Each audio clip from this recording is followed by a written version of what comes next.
Assalamualaikum warahmatullahi wabarakatuh. Halo, nama saya Tasya Nurul Aulia. Di sini saya akan menjelaskan 5 pokok bahasan. Yang pertama yaitu prospek dan tantangan teknologi pembelajaran. Yang kedua, peran teknologi pembelajaran dalam organisasi belajar dan peningkatan kualitas belajar. Yang ketiga, unsur-unsur TIPEK dan implementasinya. Yang keempat, teknologi adaptif dalam pembelajaran. Dan yang kelima yaitu isu-isu dan perubahan atau inovasi teknologi pembelajaran. Yang pertama, prospek dan tantangan teknologi pembelajaran. Sebelum kita masuk ke prospek dan tantangan teknologi pembelajaran, kita harus tahu apa itu teknologi pembelajaran.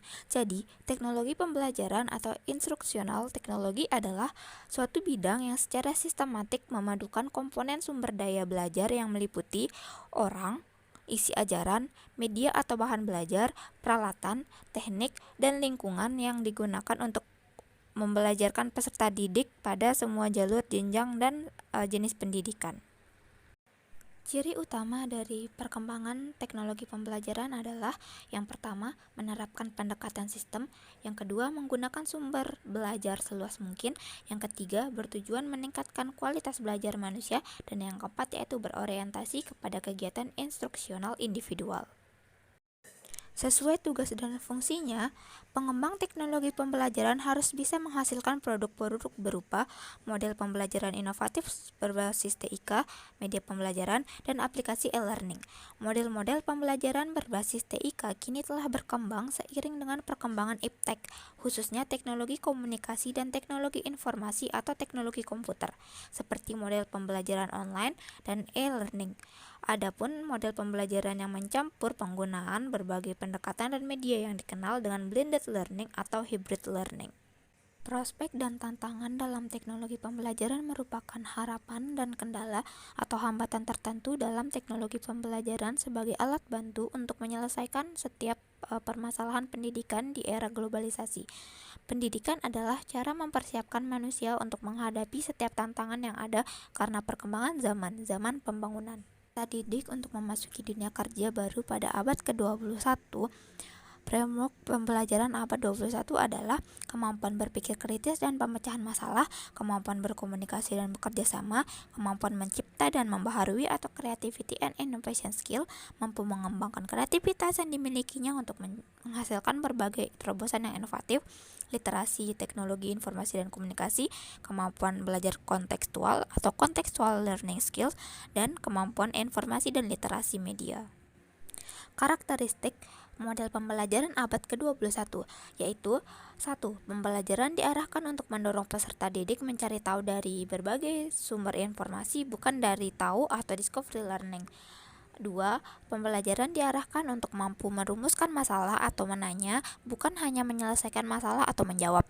Ketiga, pembelajaran diarahkan untuk berpikir analitis atau mengambil keputusan, bukan berpikir mekanis atau rutin. 4. Pembelajaran menekankan pada pentingnya kerjasama dan kolaborasi dalam menyelesaikan masalah atau collaborate learning. Menurut Searle and Ritchie tahun 1994, mempraktikkan teknologi pembelajaran akan berhadapan dengan elemen-elemen yang memudahkan atau menyulitkan praktik itu sendiri. Elemen-elemen tersebut yaitu 1. Jenis materi pembelajaran, 2. Sifat atau karakteristik pembelajaran, 3. Organisasi di mana pembelajaran berlangsung, 4. Kemampuan sarana yang tersedia, dan 5. Yaitu keahlian para praktisi. Prospek teknologi pembelajaran.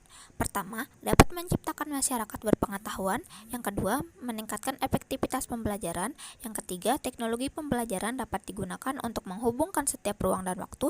Yang keempat, teknologi pembelajaran dapat menawarkan cara lain untuk memahami tentang sains. Dan yang kelima yaitu memperoleh berbagai informasi dengan mudah.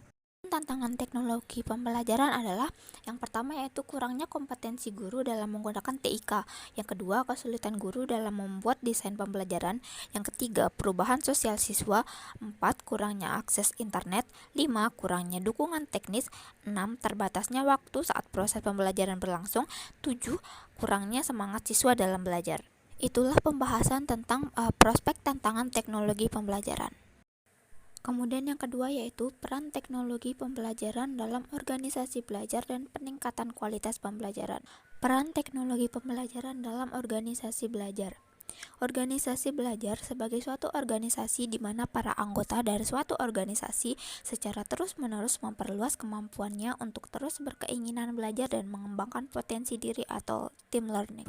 Peran teknologi pembelajaran dalam organisasi belajar diantaranya yaitu yang pertama, organisasi belajar sebagai suatu organisasi yang mampu memperluas keinginan belajar dan mengembangkan potensi. Yang kedua, organisasi belajar sebagai suatu organisasi yang menuntut kecepatan dan kepraktisan. Yang ketiga, organisasi belajar sebagai suatu organisasi yang tidak dapat lepas dari teknologi dalam membantu kinerja. Dan yang terakhir yaitu organisasi belajar sebagai suatu organisasi yang mampu membantu pembelajaran dengan memperkecil biaya dan pembelajaran menjadi lebih fleksibel. Contoh peran teknologi pembelajaran dalam organisasi belajar: adanya teknologi informasi atau internet, proses belajar atau pelatihan dalam suatu organisasi menjadi lebih fleksibel, tidak hanya terpaku di satu tempat dan dengan sistem tatap muka yang terkesan konvensional saja. Peranan teknologi pembelajaran dalam meningkatkan kualitas pembelajaran. Yang pertama, teori dan praktek.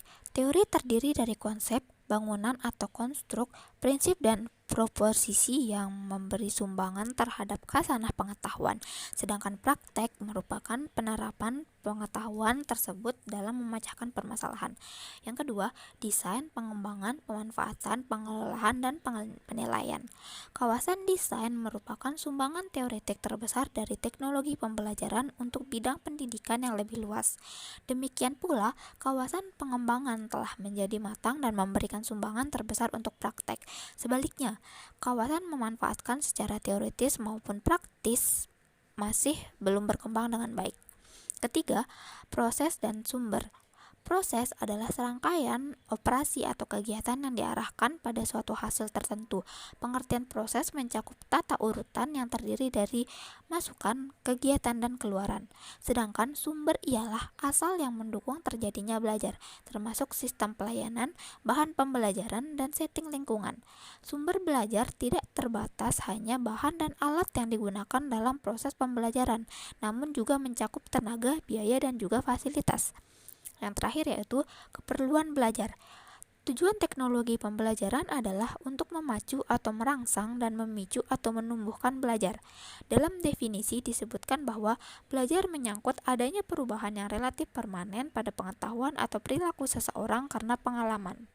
Itulah pembahasan kedua tentang peran teknologi pembelajaran dalam organisasi belajar dan peningkatan kualitas pembelajaran. Kemudian pembahasan yang ketiga yaitu mengenai unsur-unsur TIPEK dan implementasinya. Sebelum mengenal unsur-unsur TIPEK dan implementasinya, kita terlebih dahulu harus mengenal apa itu TIPEK.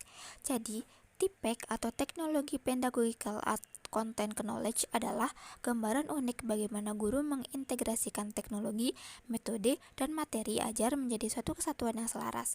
TIPEK merupakan hubungan tiga pengetahuan yaitu teknologi, pedagogi, dan konten untuk dikuasai oleh guru yang diperlihatkan dalam sebuah kerangka konseptual. Unsur-unsur TIPEK ada 7 yaitu yang pertama pengetahuan pedagogik atau PK, yang kedua pengetahuan teknologi atau TK, yang ketiga content knowledge atau CK, yang keempat pengetahuan konten pedagogis atau PCK, yang kelima pengetahuan pedagogis teknologi atau TPK, yang keenam pengetahuan konten teknologi atau TCK, dan yang ketujuh yaitu pengetahuan konten pedagogis teknologi atau TIPEK. Menurut Wahat, penerapan merupakan tindakan-tindakan yang dilakukan baik oleh individu atau kelompok yang diarahkan pada tercapainya tujuan yang telah digariskan dalam keputusan. Dalam hal ini, penerapan adalah pelaksanaan suatu kegiatan kerja yang diperoleh melalui suatu cara agar dapat dipraktekkan.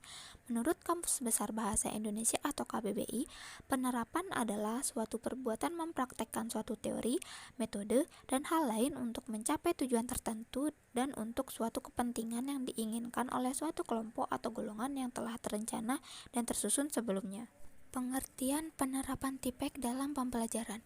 Penerapan TIPEK dalam pembelajaran adalah tindakan yang dilakukan oleh guru yang diarahkan demi tercapainya tujuan dengan mengintegrasikan pengetahuan teknologi, pengetahuan pedagogi, dan pengetahuan konten. Penerapan TIPEK dalam pembelajaran dianggap sebagai perbuatan mempraktikkan kerangka kerja yang berpotensi dapat memberikan arah baru bagi guru dalam memecahkan masalah terkait dengan mengintegrasikan TIK ke dalam kegiatan belajar mengajar di ruang kelas. Contoh, guru merancang kegiatan pembelajaran dengan memanfaatkan media berbasis TIK dengan menerapkan metode pembelajaran yang mengaktifkan siswa dan memberikan materi dengan konsep yang benar. Pengertian setiap unsur dan implementasinya. Yang pertama, teknologi. Konsep dan penerapan teknologi berarti guru memiliki pemahaman yang komprehensif, pemahaman tentang penggunaan teknologi untuk mendukung pembelajaran dan pengajaran, dan mereka tahu caranya untuk mengajar dengan dukungan teknologi dan jenis apa yang harus dipelajari oleh siswa. Yang kedua, implementasinya. Guru harus memutuskan bagaimana menggunakan teknologi dengan lebih baik untuk menggambarkan hubungan antara psikologi belajar, konten pembelajaran, metode pengajaran, dan kemudian memutuskan teknologi mana yang dapat mencapai tujuan ini dengan lebih baik. Mereka harus tahu bagaimana menggunakan teknologi dengan cara yang tepat untuk benar-benar mendukung pengajaran daripada hanya alat membantu tampilan dan presentasi. Yang kedua, pedagogik. Kerangka kerja TIPEK dapat dilihat sebagai alat yang fleksibel untuk berbagai tujuan penelitian.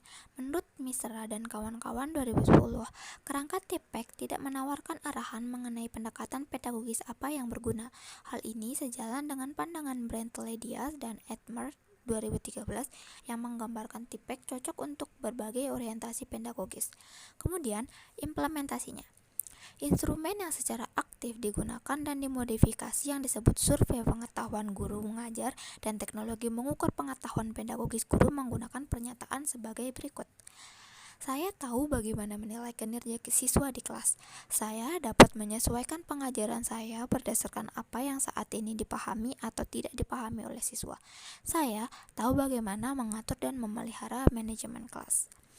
Demikian pembahasan dari topik ketiga. Selanjutnya topik keempat yaitu teknologi adaptif dalam pembelajaran. Pembelajaran adaptif.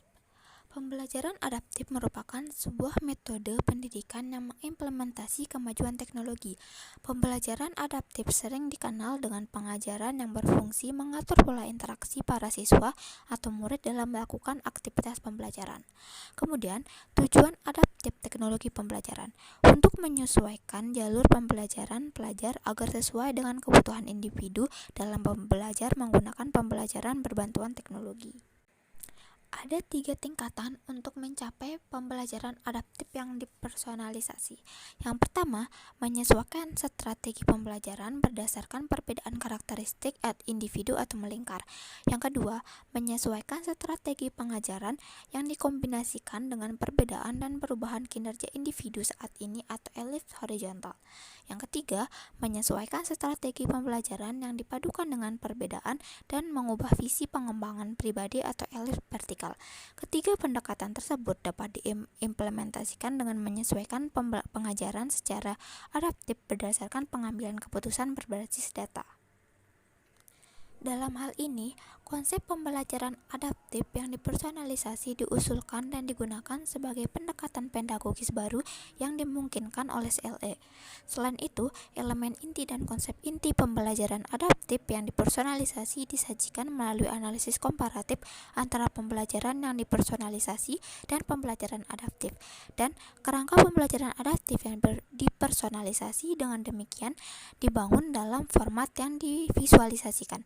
Akhirnya, pembelajaran adaptif yang dipersonalisasi dapat dibangun dengan 4 aspek berikut, yaitu profil pembelajar, perkembangan berbasis kompetensi, pembelajaran pribadi, dan lingkungan belajar yang fleksibel. Untuk menjelaskan pendekatan sebelumnya, telah dianalisis 2 pilarnya secara mendalam. Yang pertama, pembelajaran yang dipersonalisasi dan pembelajaran adaptif. 2. Elemen inti dari pembelajaran adaptif yang dipersonalisasi dan konsep intinya juga dieksplorasi. Unsur-unsurnya ada 4, karakteristik individu, kinerja individu, pengembangan pribadi, dan penyesuaian adaptif. Dan konsep inti mengacu pada pedagogi efektif yang diberdayakan teknologi yang secara adaptif. Untuk lebih spesifik, pembelajaran adaptif yang dipersonalisasi dapat dibangun dari 4 aspek berikut, yaitu profil pembelajar, perkembangan berbasis kompetensi, pembelajaran pribadi, dan lingkungan belajar yang fleksibel. Terakhir, kami mengeksplorasi bentuk profil pembelajaran dan pula rekomendasi jalur generatif pembelajaran pribadi. Sekian materi dari topik keempatnya. Topik kelima yaitu tentang isu-isu dan perubahan atau inovasi pembelajaran. Menggunakan teknologi untuk mempromosikan inovasi mendalam dan perubahan budaya di sekolah terbukti sulit. Ada 2 fenomena yang sangat mengganggu peneliti. Yang pertama, berkaitan dengan adopsi teknologi dalam budaya yang berbeda. Ada minat yang tumbuh dan argumen yang kuat untuk menggunakan new teknologi sebagai agen perubahan budaya dalam pendidikan. Namun, praktisi pendidikan dalam budaya sering memilih dijinakkan teknologi yang tidak banyak mempengaruhi kehidupan di ruang kelas dan menggunakannya dengan cara yang akrab secara budaya. Zaman sudah berubah, guru pun berubah. Seperti di Malaysia, perubahan pertama dimulai di ruang kelas itu sendiri, di mana teknologi baru seperti proyektor overhead, komputer laptop, dan internet nirkabel telah membuka ruang kelas ke dunia luar. Guru yang pernah menggunakan buku teks, tape recorder, dan papan tulis kini mahir menggunakan PowerPoint untuk menyajikan tata bahasa, memutar podcast untuk melatih keterampilan mendengarkan, menarik teks dari World Wide Web untuk memperkenalkan keterampilan membaca, dan berbagai lainnya. Revolusi industri keempat atau 4IR, meskipun ada persepsi bahwa 4IR dapat memberikan nilai tambah bagi sektor pendidikan, para peserta studi juga berpendapat bahwa sektor tersebut dapat memberikan kontribusi bagi kemajuan dan perkembangan 4IR. Ada persepsi yang luar biasa bahwa hubungan antara sektor pendidikan dan industri 4.0 bersifat dua arah. Harapan kinerja ini dapat meningkatkan niat untuk menerima digitalisasi di sektor ini dan dapat memungkinkan pengetahuan dan keterampilan untuk berjalan di dua arah. Ada juga penelitian yang diprakarsai didasarkan pada interpretasi konsep e-learning yang diusulkan oleh Komisi Eropa dalam interpretasi berikut. Proses pengembangan pengetahuan, keterampilan, dan kemampuan melalui pengguna teknologi komputer dan internet. Komunikasi dari Komisi e-Learning merancang pendidikan masa depan Tejas Etnit 2006. Dengan demikian, kita dapat menganggap e-learning sebagai semacam pembelajaran jarak jauh, ketika interaksi semua mata pelajaran dari proses pendidikan berlangsung melalui penggunaan perangkat lunak dan perangkat keras yang sesuai, serta internet. Inovasi dalam metode dan bentuk belajar mengajar serta dalam melakukan ujian dan evaluasi diarahkan untuk mengembangkan dan meningkatkan kreativitas siswa. Ini telah diterapkan selama bertahun-tahun di universitas-universitas di Vietnam. Dosen dibekali dengan teori dan praktik tentang metode dan teknik pembelajaran aktif sebagai hasil dari pelatihan tahunan dan proses pelatihan ulang di universitas. Namun, penerapan metode pengajaran aktif dalam praktiknya tidak sering dan tidak efektif. Hai 2011.